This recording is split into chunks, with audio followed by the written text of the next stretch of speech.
Hello guys, welcome to my new blog. আমি জানি আগের ব্লগটা আপনাদের তেমন মজা আসেনি, কিন্তু এই ব্লগটা মজা হতে চলেছে।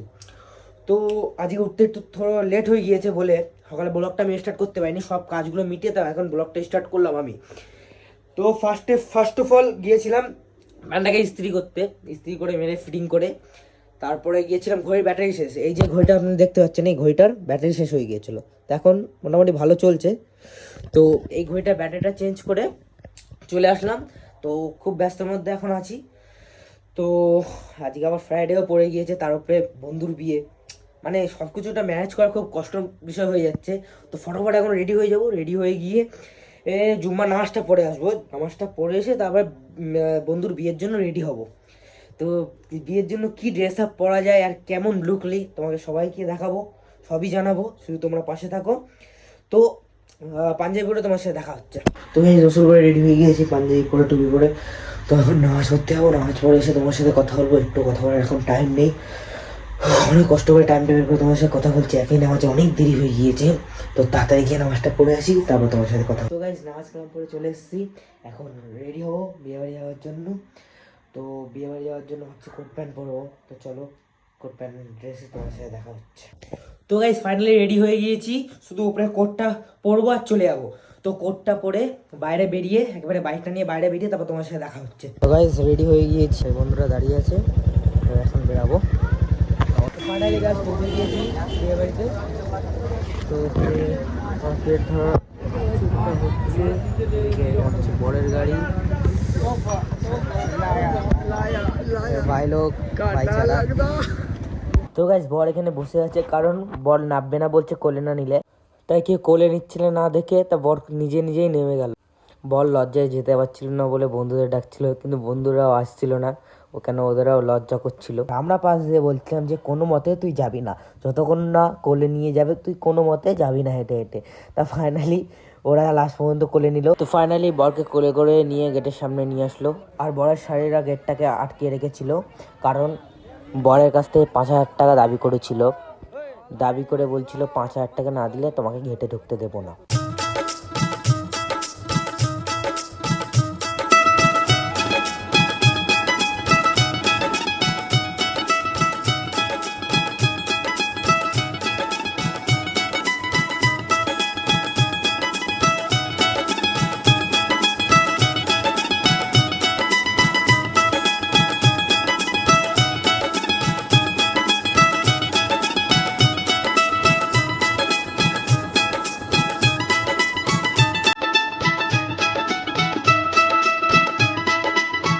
এইদিকে তো ওর ভাই সর্বপ্রথম এসে আমি ফটোশ্যুট করিল।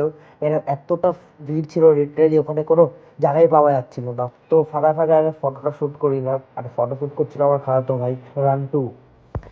আমাদের ফটোশ্যুট কমপ্লিট, আমার ফটোগুলো ইনস্টাগ্রামে আপনারা দেখতে পাবেন, এখানে লিংক করে দেবেন। আর আমাদের ফটোশ্যুট কমপ্লিট, এখন পরে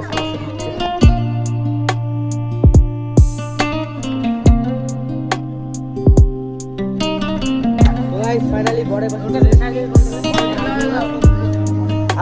বয়ের বন্ধুরা সবাই একটু হাই করে দাও।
ভিডিওতে চলে আসলাম। বিয়ের ভিডিওগুলো আপনার কেমন লাগলো একটু জানাবেন কমেন্টে। আমার তো ভাই বিশাল মজা করেছি, আপনাদের আমি কিছু দেখাতে পারি না ওদের কিছু, কারণ ওখানে খুব লোকজন ছিল, অনেক গান বাজানো হচ্ছিল, মানে খুব সাউন্ডের ইস্যু হচ্ছিলো বলে আমি ভালো করে ভিডিওটা করতে পারিনি। তো আশা করি কালকে তোমাদের ভালো ভিডিও দেখানোর চেষ্টা করবো। এখন ফ্রেশ হয়ে নিয়ে জামা প্যান্ট খুলে একটু রেস্ট নেবো, কেন শরীরটা খুব টায়ার্ড লাগছে, অনেক খারাপ হয়ে গিয়েছে। তো ব্লগটা ফের কন্টিনিউ স্টার্ট করবো, কালকে কন্টিনিউ করবো।